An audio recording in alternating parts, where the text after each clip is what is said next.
Halo, Assalamualaikum. Apa kabar anak-anak? Semoga kita tetap sehat selalu ya. Hari ini kita akan belajar tema 4, subtema 2 dan 3. Sebelum mulai pelajaran, alangkah baiknya kita berdoa terlebih dahulu dan menyiapkan alat dan tulisnya. Kegiatan jual beli bukan hanya berupa barang, tetapi ada pula yang berupa jasa. Pekerjaan yang menghasilkan barang, yaitu pekerjaan yang menghasilkan sesuatu berupa barang yang merupakan kebutuhan masyarakat. Contohnya penjual makanan, petani, peternak, dan nelayan. Pekerjaan yang menghasilkan jasa, yaitu pekerjaan yang memberikan pelayanan kepada masyarakat. Pekerjaan ini tidak menghasilkan barang. Contohnya seperti guru, dokter, tukang cukur rambut, petugas kebersihan, dan lain-lain. Selanjutnya, kita akan membahas jenis pekerjaan dalam suatu kegiatan ekonomi. Kegiatan ekonomi terdiri atas produksi atau menghasilkan barang, distribusi atau menyalurkan barang, dan konsumsi atau menggunakan barang. Kegiatan ekonomi tersebut dilakukan pada suatu barang yang kita gunakan sehari-hari. Misalnya beras. Perhatikanlah skema penyaluran beras dari produsen atau petani hingga ke konsumen berikut. Padi ditanam dan diolah petani hingga menjadi beras. Beras yang sudah dikemas dalam karung didistribusikan ke agen beras. Agen beras menjual beras ke pedagang beras. Pedagang beras menjual beras ke konsumen. Dan konsumen mengolah beras menjadi nasi yang siap dikonsumsi. Tahukah kamu, untuk membuat sebuah barang baru, kita dapat menggunakan barang yang sudah tidak terpakai. Sebagian barang bekas masih dapat kita olah menjadi sebuah barang baru. Contoh barang bekas: kaleng bekas makanan, botol kaca bekas, kardus bekas, koran bekas, dan botol plastik bekas. Berikut ini beberapa istilah cara mengolah atau memanfaatkan sampah. Yang pertama, reduce adalah kegiatan mengurangi pemakaian suatu barang atau perilaku yang dapat mengurangi produksi sampah. Contohnya yaitu untuk mengurangi sampah plastik, sebaiknya kita membawa tas kain saat berbelanja. Yang kedua yaitu reuse, adalah kegiatan menggunakan kembali benda yang masih layak pakai. Contohnya, menggunakan kembali kaleng susu bubuk bekas untuk dijadikan tempat pensil. Yang ketiga yaitu recycle, adalah kegiatan mengolah kembali atau mendaur ulang sampah. Contohnya adalah memanfaatkan dan mengolah sampah organik untuk dijadikan pupuk kompos. Dan yang terakhir yaitu replace, adalah kegiatan memakai barang alternatif atau pengganti yang sifatnya lebih ramah lingkungan dan dapat digunakan kembali. Contohnya adalah menggunakan sapu tangan sebagai pengganti tisu. Selanjutnya kita akan mempelajari sila kedua Pancasila, yaitu kemanusiaan yang adil dan beradab. Simbol sila kedua Pancasila adalah rantai. Makna sila kedua yaitu mata rantai segi 4 melambangkan laki-laki dan mata rantai lingkaran melambangkan perempuan.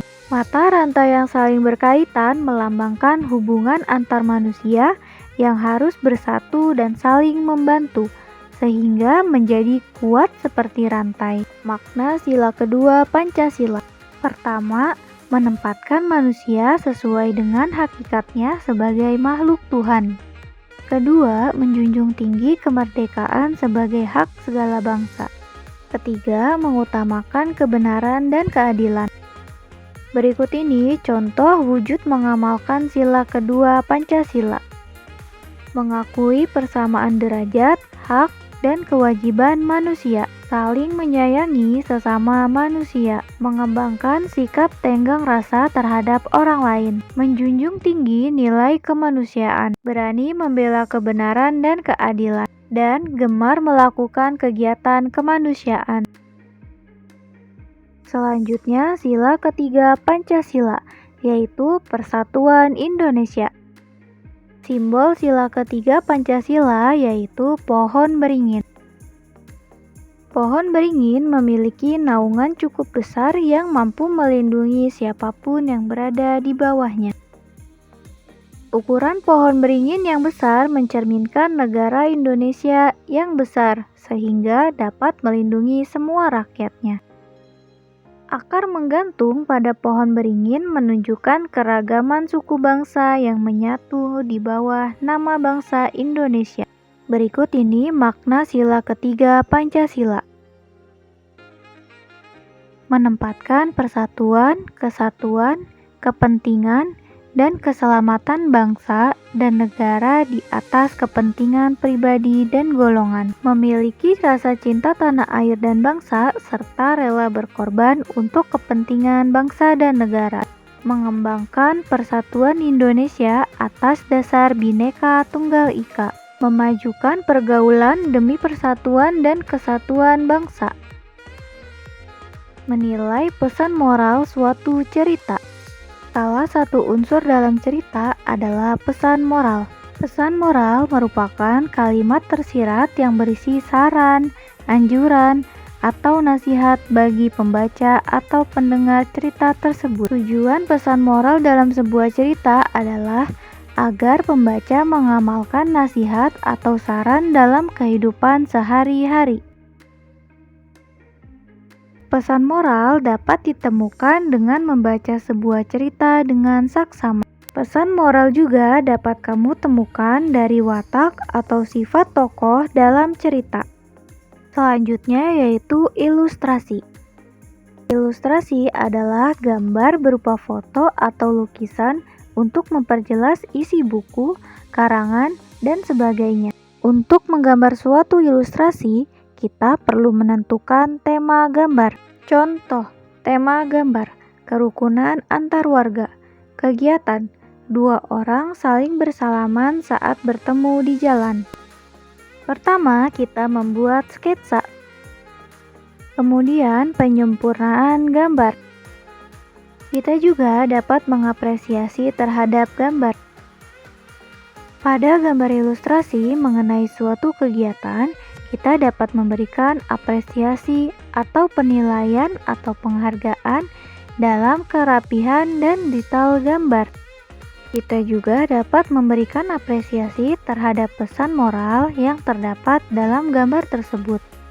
Apabila gambar tersebut kurang baik, kita dapat memberikan pendapat dan saran agar gambar yang dihasilkan lebih baik lagi. Contoh apresiasi. Tema gambar tersebut adalah bermain di sekolah.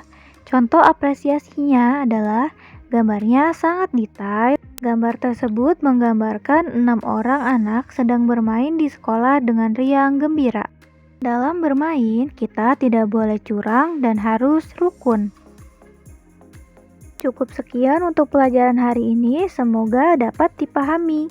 Setelah merangkum, silakan anak-anak mengerjakan buku paket 4D halaman 48 dan 50. Terima kasih. Wassalamualaikum warahmatullahi wabarakatuh.